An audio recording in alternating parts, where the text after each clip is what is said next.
अस्सलाम वालेकुम मज़े सामीन। कहानी के दूसरे हिस्से की जानब जाने से पहले आपसे दरख्वास्त है कि मेरे चैनल को सब्सक्राइब करें और मेरी वीडियोस को लाइक करें।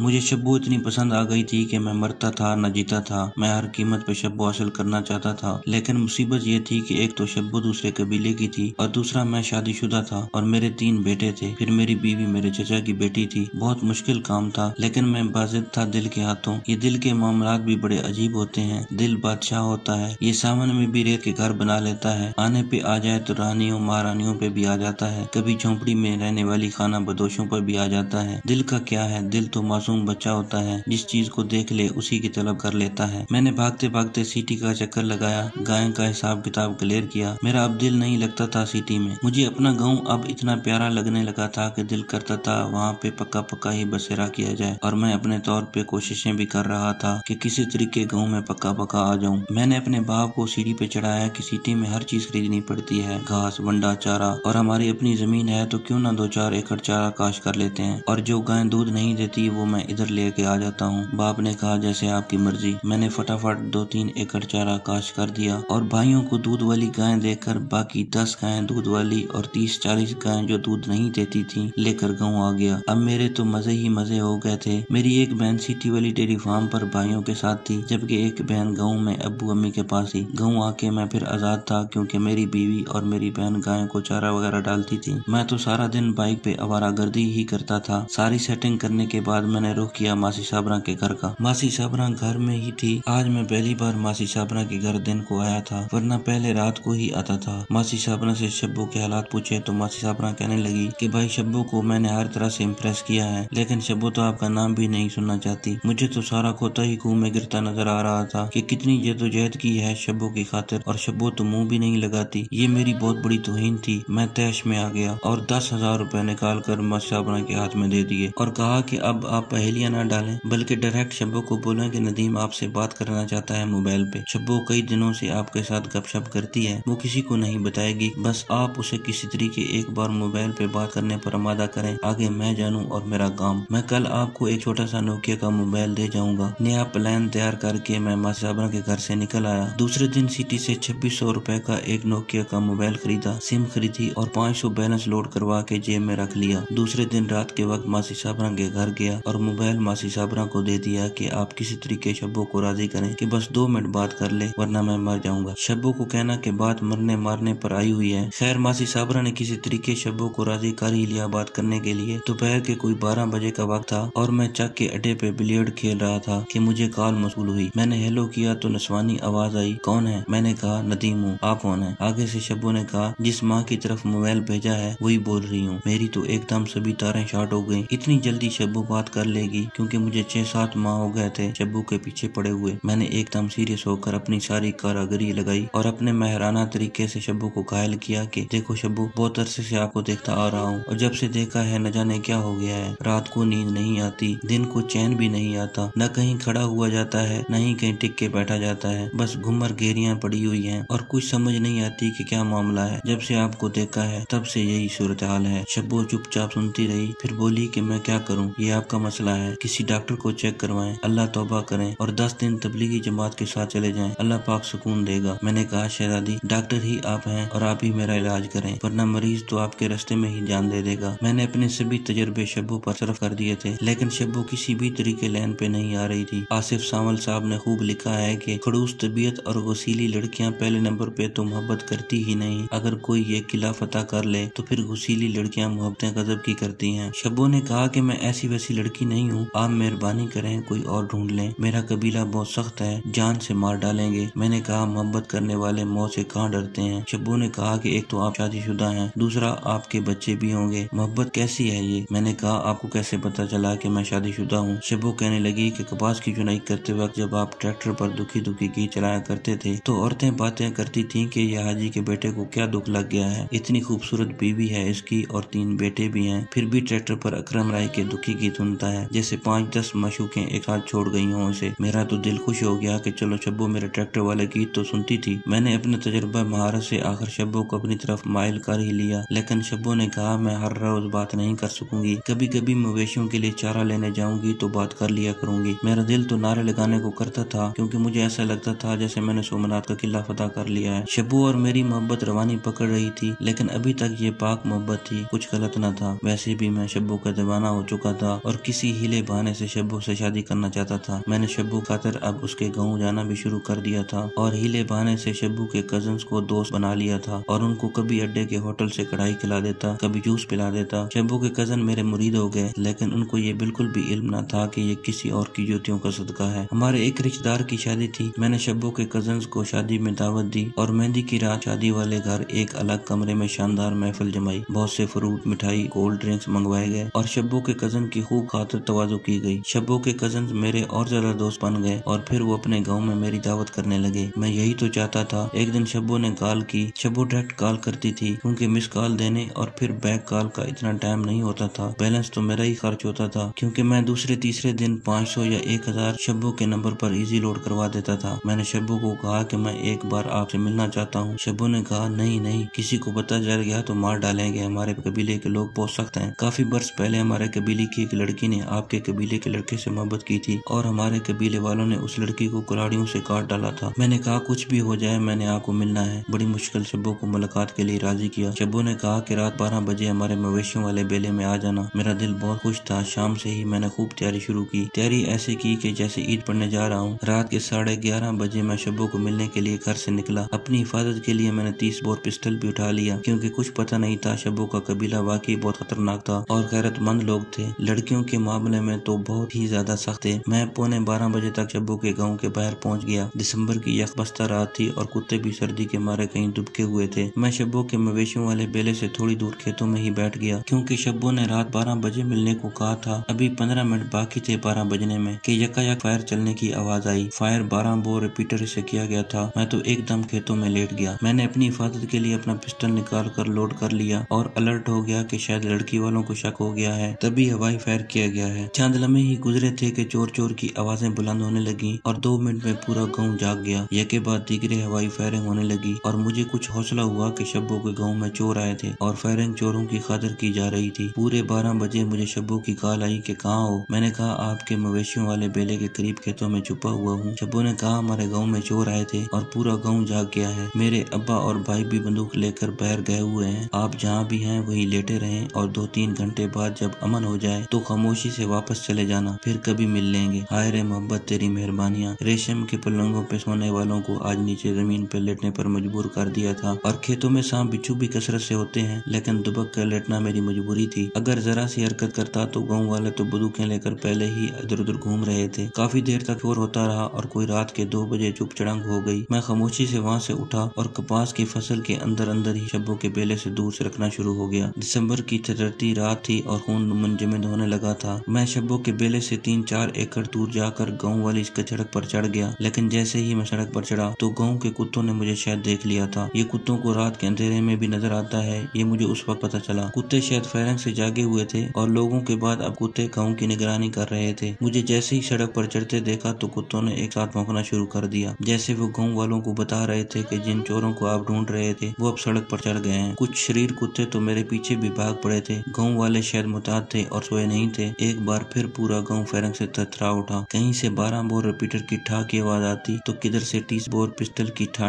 की आवाजें आती। कहीं से 8 mm क्लाशन की ड्रिल की आवाज आती। कहीं से 47 क्लाशन की आवाज तड़ आती। मैं तो डरता मारा एकदम फिर खेतों में घुस गया और कपास की फसल के अंदर ही अंदर अपने गाँव की तरफ भागना शुरू कर दिया। मोहब्बत की पहली मुलाकात भी अधूरी रह गई और इतनी मुश्किलात देखनी पड़ी, आगे खुदा जाने क्या होगा। मैं सोचता सोचता अपने घर पहुंच गया। सुबह को शब्बो से फोन पे बात हुई तो शब्बो कहने लगी कि रात को हमारे गांव 2 मरतबा चोर आए थे। मैंने शब्बो की बात काटते हुए कहा कि चोर एक ही बार आए थे, दूसरी बार तो दिलों का चोर भागा जा रहा था, तभी फायरिंग हुई। शब्बो हंस पड़ी। 2 दिन बाद फिर हमारी मुलाकात का वक्त तय हुआ और फिर मुझे रात 12 बजे शब्बो के गाँव जाना पड़ा। इस बार मैं भी बहुत मुतहत था, क्योंकि बहुत बड़ा रिस्क था। चोर समझ के गाँव वालों ने ठोक देना था। अगर शब्बो के बेले से पकड़ा जाता तो शब्बो के घर वालों ने ठोक देना था। मैं इस बार गाँव की दाखिली सड़क से नहीं गया, बल्कि खेतों के अंदर बनी पगडंडी से गया और शब्बो के बेले तक पहुंच गया। रात के पूरे 12 बजे शब्बू की कॉल आई कि कहाँ है। मैंने कहा आपके बेले के बगैर खेतों में हूँ। शब्बू ने कहा कि बेले के साथ जिस तरफ से दीवार के साथ गोबर फेंका हुआ है उस तरफ से दीवार फिलांग कर अंदर आ जाए। मैंने दीवार के साथ गोबर ढूंढना शुरू कर दिया। मोहब्बत भी बड़ी अजीब शय होती है। रात के 12 बजे गोबर ढूंढना पड़ता है। बड़ी मुश्किल से गोबर ढूंढा और गोबर के ऊपर चढ़कर दीवार फिलांग गया। शब्बू मेरा इंतजार कर रही थी। 1 बरस की मोहब्बत आज पहली बार मिल रही थी। काफी देर तक मैं और शब्बू बातें करते रहे। शब्बू मेरे लिए गड़वी में गाय का गर्म दूध लेकर आई थी। शब्बू ने कहा कि दूध पिए और बब्बर शेर बनकर दीवार वापस फिलांग जाए और जिधर से आए हैं उसी रास्ते से वापस चले जाएं। सड़क पर मत चढ़ना वरना गाँव के कुत्ते फिर भौंकेंगे और गाँव वाले फिर जाग जाएंगे। मैंने दूध पिया और वापस दीवार फिलांगी और उसी पगडंडी से होता हुआ वापस घर आ गया। फिर कई मुलाकातें हमारी उसी पगडंडी और गोबर वाली दीवार के जरिए होती रही। मोहब्बत सर चढ़कर बोलने लगी थी। मैं शब्बू से कहता कि मैं आपसे शादी करना चाहता हूँ। शब्बू कहती कि यह नामुमकिन है। मेरे घर वाले एक शादीशुदा को कभी भी मेरा रिश्ता नहीं देंगे। मैं कहता कि कोई रास्ता निकालो किसी तरीके से। शब्बू कहती मोहब्बत में रास्ते बने बनाए नहीं मिलते, बनाने पड़ते हैं। अगर आपके पास कोई रास्ता है तो बताओ। मैं कहता कि कोर्ट मैरिज कर लेते हैं। शब्बू कहती कि नहीं नहीं, मार डालेंगे मेरे घर वाले। पहले मैं आपको बताना भूल गया कि जिस तरह हमारे 2 घर हैं इस तरह शब्बू के माँ बाप, ताया, चाचा, मामू लोगों के भी 2 घर हैं। एक घर गाँव में और एक घर सिटी में और सभी लोगों की गायें हैं। सिटी में हम और शब्बू के घर वाले और बाकी रिश्तेदार एक ही कॉलोनी में रहते हैं। चिश्तिया सिटी में हमारे रिश्तेदारों के 20-25 घर और शब्बू के रिश्तेदारों के 40 के लगभग घर हैं। पहले जमाने में शब्बू के बड़े बुजुर्ग और हमारे बुजुर्ग एक दूसरे के रिश्तेदार थे, यानी कोई 3-4 पुश्तें कबल एक ही दादा की औलाद थे। एक दिन शब्बू ने बुरी खबर सुनाई कि उसकी शादी उसके मामू के बेटे के साथ तय हो गई है। मैं चीख पड़ा कि तुम राजी हो गई। शब्बू कहने लगी कि पिंड में बेटियों की मर्जी नहीं चलती बाबू, मैं तो जैसे मर ही गया था। आखिर वो दिन भी आ गया जब शब्बू अपने मामू के बेटे के साथ ब्याह दी गई। मुझे न दिन को सुकून होता न रात को। मैं हर वक्त बुरे बुरे ख्याल सोचता रहता। दूसरा, शब्बू से मेरी बात भी नहीं हो रही थी क्योंकि पॉलिसी के तहत मैं शब्बू को कॉल नहीं कर सकता था। शब्बू खुद ही कॉल करती थी। शब्बू ने अपनी शादी के 15 दिन बाद मुझे कॉल की तो मैं तो चीख ही पड़ा कि ये सब क्या था। शब्बू कहने लगी कि लड़कियों की बहुत सी मजबूरियाँ होती हैं। शहर वाली लड़कियाँ तो माँ बाप के सामने जबान खोल देती हैं, जबकि देहाती लड़कियाँ तो बाप के सामने सर भी ऊपर नहीं उठाती, बस माँ के साथ जितनी चाहे लाडियाँ कर लें। और देहातों में माएँ भी बेबस होती हैं, माओं की भी नहीं चलती क्योंकि देहाती लोग अपनी पग और नाक को ऊंचा देते हैं। अगर पग या नाक नीचा हो जाए तो गैरत से मर ही जाते हैं। मैंने कहा शब्बू मुझे नहीं समझ आते आपके फलसफे, बस मुझे हाँ या ना का जवाब दें। क्या आप मेरे साथ देती हैं कि नहीं? शब्बू ने कहा कि कैसा साथ? मैंने कहा कि भाग चलते हैं और मैं कोर्ट में तनसीख निकाह का दावा करवा के आपकी खुला ले लूंगा और फिर हम कोर्ट मैरिज कर लेंगे। शब्बू ने कहा मार डालेंगे मेरे घर वाले। मैंने कहा कुछ भी नहीं होगा, मैं संभाल लूंगा, जो होगा देखा जाएगा। शब्बू पहले तो मुझे समझाती रही कि ये काम बहुत मुश्किल है, मार दिए जाएंगे, लेकिन इश्क का भूत मेरे सर पर चढ़कर ऐसे नाच रहा था बस अभी के अभी शब्बू को हासिल कर लूं। बड़ी तगदो के बाद शब्बू मेरे साथ भागने पर राजी हो गई। मैंने शब्बू को कहा कि 1-2 दिन तक मैं बंदोबस्त कर लूं, आप भी तैयारी कर लें। मेरा हमसाया अयूब मेरा दोस्त था। मैंने उसके साथ दिल की बात शेयर की और अयूब से हेल्प मांगी तो अयूब कहने लगा मेरे ननिहाल कराची में रहते हैं, मैं वहाँ अब दोनों को छोड़ाऊंगा। लड़की का पूरा खानदान जिंदगी भर भी आपको तलाश नहीं कर पाएगा। मैंने पैसों का बंदोबस्त किया, बड़े भाई से 2 लाख रुपए लिए और कुछ गाय के बिछड़े फरोख्त कर दिए। मेरे पास 5 लाख रुपए था। मुकम्मल तैयारी कर ली गई थी। आखिर वो रात भी आ गई जब मैं और शब्बू ने भाग जाना था। ईशा का वक्त था। मैं अपने घर में मोबाइल पे दुखी सॉन्ग सुन रहा था कि मेरी बीवी कहने लगी क्या वजह है, आज बहुत दुखी लग रहे हैं। मैंने कहा कुछ नहीं, बस वैसे ही। उसे क्या पता था कि आज रात क्या क़यामत टूटने वाली है। जब घर वाले सब सो गए तो मैंने एक नजर अपनी सोई हुई बीवी पे डाली कि बीवी तो अपनी भी महजबी थी, लेकिन बस मोहब्बत इंसान को अंधा कर देती है और कुछ नजर ही नहीं आता। हर मोहब्बत करने वाला यही समझता है कि पूरा साल धुंधी पड़ी होती है और मुझे कोई नहीं देख रहा, लेकिन ये उसकी गलत फहमी होती है। मैंने बाहर निकलते एक नजर अपने तीनों बेटों पर डाली। कितने हसीन और जमील मेरे बेटे थे, 3, 4, 5 बरस के। खैर मैं घर से निकल आया। पैसे मैंने शलवार की जेब में महफूज कर लिए थे और अयूब को कॉल की। अयूब की बाइक पर ही चक मदरसा अड्डे पे गए और लॉन्ड्री वाले को कॉल की हुई थी कि रात 10 बजे कपड़ों के 3-4 जोड़े तैयार चाहिए। वो भी बेचारा इंतजार कर रहा था क्योंकि वडेरे लोगों का रोब भी तो बहुत होता है। कपड़े ले लिए और गाड़ी भी पहले से बुक हुई थी। शब्बू ने रात 12 बजे का टाइम दिया था और 11 बज गए थे। गाड़ी वाला भी आ गया था। अयूब और मैं एक चाय के होटल पर बैठ के खुशगपियां लगाने लगे। मैंने अयूब को कहा कि यार मेरी आत्मा रुल जाएगी, लड़की का खानदान बहुत खतरनाक है और पैसे वाले हैं। शब्बू के चाचे तो सिटी में कोठियों में रहते हैं, तकड़ी सामियां हैं। अयूब ने कहा कुछ भी नहीं होगा, जब लड़की राजी होती है तो बड़े बड़े पैसों वाले भी मुंह लटका के बैठ जाते हैं। बादशाहों वजीरों की बेटियां भाग जाती हैं और वो کو بھی کچھ نہیں کر سکتے۔ لڑکی تلوار ہوتی ہے جس کے ہاتھ میں اس کی حفاظت کرتی ہے اور سامنے والے کو چیر پھاڑ کر رکھ دیتی ہے۔ ایوب نے مجھے اچھی خاصی تسلیاں دی اور رات 12 بجے ایوب اپنے گھر آ گیا اور میں نے ڈرائیور کے ساتھ گاڑی شبو کے گاؤں کی طرف موڑ دی۔ رات 12 بجے شبو نے کال کی کہ کہاں ہے؟ میں نے کہا آپ کے گاؤں سے کچھ دور ہے۔ کہنے لگی جلدی آ جائے، میں تیار ہوں۔ شبو اپنے سسرال میں تھی اور شبو کا سسرال اس کے میکے سے 2-3 گھر چھوڑ کے مین گلی میں تھا۔ گاڑی شبو کے سسرال کے گھر کے سامنے پہنچی تو شبو نے کال کی کہ یہ گاڑی میں آپ ہو؟ میں نے کہا ہاں، لیکن ہم اگلے چوک سے یو ٹرن لے کر آتے ہیں کیونکہ دوسری گلیوں میں پانی اور کیچڑ بہت ہے۔ ہم نے اگلے چوک سے گاڑی یو ٹرن کی اور شبو کے سسرال کے سامنے روکی۔ شبو بجلی کی تیزی سے باہر نکلی اور گاڑی میں بیٹھ گئی اور ڈرائیور نے گاڑی آگے بڑھا دی۔ گاڑی کراچی کی شاہراہ پر گامزن تھی۔ ہم رات 3 بجے بہاولپور کراس کر گئے تھے۔ فجر کی اذانیں ہمیں رحیم یار خان کے پاس ہوئیں اور صادق آباد کے پاس سورج طلوع ہو گیا۔ ہم سکر سے مورو اور نواب شاہ حیدرآباد سے ہوتے ہوئے کراچی پہنچ گئے۔ ایوب کے رشتہ دار پٹھان کالونی میں رہتے تھے اور ایوب نے کال کر کے سب بات طے کی ہوئی تھی۔ پیچھے جب شبو کے گھر والوں کو پتہ چلا اور سراغ لگاتے لگاتے جب ان کو کلیئر ہو گیا کہ شبو کو ندیم لے گیا ہے تو انہوں نے ہمارے سیٹی والے گھر پر چڑھائی کر دی اور شبو کے کزن غصے سے بفر گئے کہ ندیم کی بہن برابر اٹھائیں گے۔ یہ تو آصف سانول صاحب کی مہربانی کی جب حالات خراب ہوئے تو یہ ہتھیار لے کر ہمارے گھر ہی بیٹھ گیا اور وقتاً فوقتاً ہوائی فائرنگ کر دیتا۔ اس وقت اسلحے کی نمائش یا ہوائی فائرنگ پر پابندی نہیں تھی۔ آصف سانول شبو کے رشتہ داروں کے آگے ڈھال بن گیا اور حالات کنٹرول ہو گئے۔ پھر شبو کے گھر والوں نے FIR دے دی۔ میرے دونوں بھائی چھپ گئے اور ہمارے گھر کا پورا نظام آصف سانول نے سنبھال لیا کیونکہ آصف سانول کی 2 بہنیں میرے بھائیوں کے گھر میں تھیں۔ تبھی آصف سانول نے اپنی ذمہ داری پوری نبھائی۔ شبو اپنے ساتھ سسرال والوں کا 10 تولہ سونا بھی لے آئی تھی۔ 5 لاکھ میرے پاس تھے۔ ہمارا تو لمبا پلان تھا لیکن خدا کو کچھ اور ہی منظور تھا۔ جب شبو کے گھر والوں نے مزید سراغ لگائے کہ ندیم کی معاونت کرنے والا کون ہے تو کچھ لوگوں نے ایوب کا نام لیا کہ 2-3 دن سے ایوب ندیم کے ساتھ مسلسل تھا۔ ایوب کو دھر لیا گیا۔ پہلے تو ایوب ٹال مٹول کرتا رہا۔ جب پولیس منگوائی گئی اور SHO نے تھوڑا دھمکایا کہ تجھے ننگا کر کے پانچا لگایا جائے گا، سب کچھ سچ بتا دو، اور اس نے بتا دیا کہ لڑکی اور لڑکا کراچی میں میرے رشتہ داروں کے گھر ہیں۔ ایوب کے رشتہ داروں کو ایوب نے خفیہ کال کی لڑکی اور لڑکا کہیں بھاگ نہ جائیں، یہ لوگ آ رہے ہیں۔ ادھر سے ایک گاڑی میں شبو کے رشتہ دار اور ایک گاڑی میں میرا چچا جو کہ میرا سسر بھی تھا اور میرے رشتہ دار 2 گاڑیاں لے کر کراچی روانہ ہو گئے۔ مجھے کچھ شک ہو گیا تھا کہ کچھ گڑبڑ ہے۔ جہاں ہم رہ رہے تھے اس شخص کی بیوی نے مجھے چپکے سے بتایا کہ تمہارے لوگ پیچھے سے آ رہے ہیں، تم چپکے سے سائڈ پہ ہو جاؤ اور اگر کوئی حرکت کی تو میرا شوہر آپ کو کمرے میں بند کر دے گا اور پھر وہ لوگ تمہارا برا اشر کریں گے۔ میں حیران و پریشان ہو گیا اور شبو کو بھی نہیں بتایا کہ معاملات بگڑ گئے ہیں اور بتانے کا فائدہ بھی نہیں تھا کیونکہ حالات کنٹرول سے باہر ہو چکے تھے۔ میں نے اس گھر والے سے کہا کہ میں ذرا دکان سے ایزی لوڈ کروا کے آتا ہوں، آپ کے لیے کچھ لے آؤں؟ وہ کہنے لگا میرے لیے گوڈ لے کی سگریٹ لیتے آنا۔ میں باہر نکل گیا، کافی دور جا کر چھپ کے حالات دیکھنے لگا۔ کافی دیر بعد 2 گاڑیاں آئیں اور انہوں نے جب دیکھا کہ لڑکا غائب ہے تو کچھ لوگ شور کرنے لگے۔ اس گھر والے نے کہا کہ خاموشی سے لڑکی لے جاؤ ورنہ یہاں پہ آس پاس سبھی پٹھان لوگ ہیں اور انہوں نے کچھ دیکھے سوچے بنا ہی گنے نکال لینی ہے اور پھر بہت غلط ہو جائے گا۔ شبو کے گھر والے اسے گاڑی میں ڈال کر واپس لے آئے اور پولیس اسٹیشن میں بیان دلوائے کہ کہو کہ تمہیں اغوا کیا گیا ہے، لیکن شبو نے SHO کے سامنے صاف کہہ دیا کہ مجھے اغوا نہیں کیا گیا، میں اپنی مرضی سے گئی ہوں۔ کارروائی تو نہ ہو سکی لیکن شبو نے اپنے گھر جانے سے صاف انکار کر دیا کہ یہ لوگ مجھے مار دیں گے۔ SHO نے تسلی دی کہ بیٹا آپ جاؤ، آپ کو کوئی کچھ نہیں کہے گا، میں بیٹھا ہوں نا۔ آخر شبو کو اس کے گھر والوں کے حوالے کر دیا گیا۔ میں بھی واپس اپنی سٹی آ گیا لیکن اپنے گھر نہیں گیا بلکہ ایک ٹاؤن نیا بن رہا تھا، وہاں میرا دوست سیکورٹی گارڈ تھا، اس کے پاس ٹھہر گیا۔ 2 دن بعد شبو کی کال آئی کہ تم بے وفا ہو، مجھے تنہا چھوڑ کے بھاگ گئے، تم نے اچھا نہیں کیا۔ میں نے بہت صفائیاں دی کہ شبو حالات ہی ایسے بن گئے تھے کہ میں کچھ کر بھی نہیں سکا، لیکن شبو نے مجھے بہت برا بھلا کہا اور مرد ذات کو بے وفا ٹھہرایا۔ ابھی شبو کال کر ہی رہی تھی کہ شبو کی امی نے دیکھ لیا اور شبو کو گالیاں دینے لگی کہ تم پھر بھاگنے لگی ہو۔ شبو نے بہت صفائیاں دی کہ نہیں بھاگنے لگی لیکن اس کی ماں نے اس کی ایک نہ سنی اور اس کے والد اور چچا کو بلا لیا کہ یہ لڑکی دوبارہ اسی عاشق سے پلان بنا رہی ہے اور ہمارے سر میں دوبارہ مٹی ڈالنے جا رہی ہے۔ شبو کے موبائل سے کال جل رہی تھی اور اس نے موبائل چارپائی کے نیچے پھینک دیا تھا۔ میں خاموشی سے سبھی باتیں سن رہا تھا۔ شبو کے والد اور چچا نے اسی رات اس کو گلے میں دوپٹہ ڈال کر قتل کر دیا اور صبح SHO کو 2 لاکھ روپے دے کر 10 آدمیوں کے ساتھ دفن کر دیا گیا۔ مجھے بہت دکھ بھی تھا، ندامت بھی تھی۔ جب شبو کو دفن کر گئے تو رات کے وقت میں شبو کی قبر پر گیا، ساتھ ایک بوری پھولوں کی لے کر گیا اور شبو کی قبر کو دلہن کی طرح سجا دیا۔ شبو کی قبر پر فاتحہ پڑھی اور اس کی قبر کو سلوٹ کیا کہ تم وفا کی دیوی تھی، بس میں مرد ہو کر بھی وفا نہ کر सका। अगर वफा करता तो तुम्हारे साथ मेरी भी कब्र होती। सुबह शब्बो के घर वालों को किसी तरह पता चल गया कि मैं शब्बो की कब्र पर बोरी फूलों की डाल गया हूँ, तो वो लोग मुझे कत्ल करने के लिए निकल पड़े। जिस टाउन में मैं रहता था वहाँ पे मुखबरी हो गई थी और शब्बो के कजन वहाँ पे मुझे कत्ल करने आए, लेकिन किस्मत अच्छी थी कि मैं चंद मिनट पहले वहाँ से निकल गया और सिटी के साथ एक गाँव था वहाँ बना ली। फिर पंचायतें हुई और एक शर्त पे मेरी जान बख्शी गई कि नदीम 10 बरस चिश्तियाँ सिटी में दाखिल ना हो। और फिर दोनों खानदानों में 50-50 लाख के प्रमोट लिखे गए और सुलह हो गई। 2022 में मेरे 10 बरस पूरे हुए तो मैं चिश्तियाँ सिटी में आया। मोहब्बत में कभी कभी ऐसे खतरनाक दोराहे भी आ जाते हैं कि इंसान बेबस और लाचार हो जाता है, और जो दलदल में फंस जाए उसे बेवफा बना दिया जाता है, और जो मजलूम बन जाए उसे बावफा समझा जाता है। दरअसल बेवफा कोई भी नहीं होता, ना मर्द ना औरत, बस मजबूरियों की हथकड़ियां जिसे लग जाएं वो कैदी बन जाता है। और कैदी क्या कर सकता है, मोहब्बतों की 1000 दास्तानें हैं, सभी इश्कज़ादे मजबूरियों की सूली ही चढ़े हैं। मोहब्बत थोड़ी हो या ज्यादा, सच्ची हो या झूठी, होती जिंदाबाद।